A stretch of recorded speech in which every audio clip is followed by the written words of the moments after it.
খাগড়াগড়ের বিস্ফোরণ স্থল থেকে ৫০০ মিটার দূরে বাদশাহী রোড সংলগ্ন খাগড়াগড় মাঠপাড়ায় রেজাউল শেখের বাড়ি।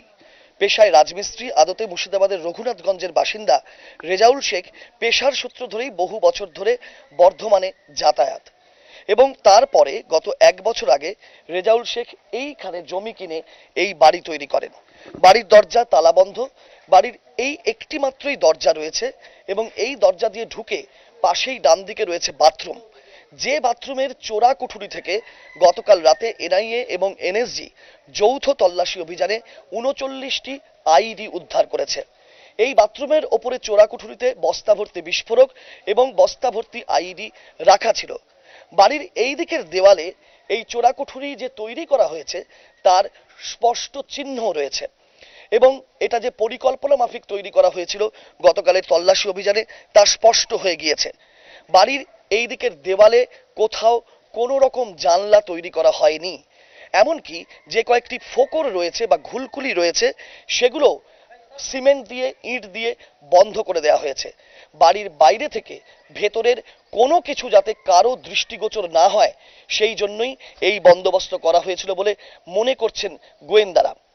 রেজাউল শেখ এই বাড়িতে থাকতেন, নিয়মিত বিভিন্ন যুবকের যাতায়াত ছিল এই বাড়িতে। শুধু তাই নয়, এই বাড়িতে রীতিমতন একটা মজুত করা হতো আইডিগুলোকে এনে। শাকিল গাজী যে বর্ধমানের খাগড়াগড়ের বিস্ফোরণ স্থলে বাড়ি ভাড়া নিয়ে থাকছিলেন, সেখানে তৈরি করা আইডি এখানে মজুত করা হচ্ছিল বলে গোয়েন্দাদের অনুমান। বাড়ির পেছন দিকে একটি মাত্র জানলা রয়েছে, সামনে একটি দরজা, বাড়ির পেছন দিকে একটি জানলা, আর কোথাও কোনো রকম ভাবে কিছুই নেই। কিভাবে চোরাকুঠুরি তৈরি করে দিনের পর দিন এই আইডিগুলোকে মজুত করা হচ্ছিল তা গতকাল প্রকাশ্যে এসেছে এবং এই ঘটনা প্রকাশ্যে আসার পর থেকে এলাকাবাসী আতঙ্কে ভুগছেন, তাদের চোখের ঘুম উড়ে গেছে। কেননা এই আইডির একটিও যদি বিস্ফোরণ হতো তাহলে গোটা এলাকায় একটা নিশ্চিহ্ন হয়ে যাওয়ার, ধ্বংসস্তূপে পরিণত হওয়ার আশঙ্কা ছিল। এলাকার বাসিন্দারা একদিকে যেমন আতঙ্কে ভুগছেন, অন্যদিকে একাংশ বলছেন এদের সন্দেহজনক গতিবিধিও ছিল। বিভিন্ন সময় গভীর রাত পর্যন্ত বাড়ির ছাদে যুবকরা বসে আলোচনা করতেন, সলা পরামর্শ করতেন। স্থানীয় সরকারি দপ্তর সূত্রে জানা গিয়েছে এই বাড়ির কারোর ভোটার তালিকাতে নামও নেই।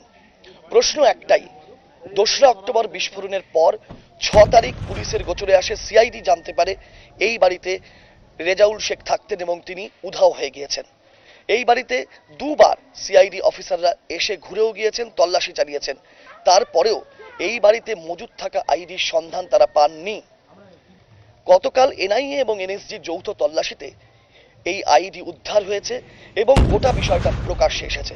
রেজাউল শেখ যেমন মুর্শিদাবাদ থেকে বর্ধমানে এসে জমি কিনে বাড়ি করেছিলেন, তেমনি মুর্শিদাবাদের বেলডাঙ্গায় রেজাউল শেখের মাধ্যমে শাকিল গাজী বিস্ফোরণে নিহত জঙ্গি, তিনি ২ কাঠা জমি কিনে বেলডাঙ্গায় বাড়ি তৈরি করার পরিকল্পনা করছিলেন।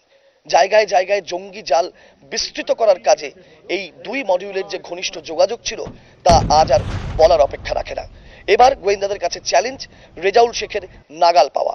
কবে কিভাবে তারা রেজাউল শেখকে ধরতে পারেন সেটাই এখন দেখার। ক্যামেরায় প্রীতম চক্রবর্তীর সঙ্গে বর্ধমান থেকে কমল কৃষ্ণ দে ও রাজস্বী দত্তগুপ্ত, এবিপি আনন্দ।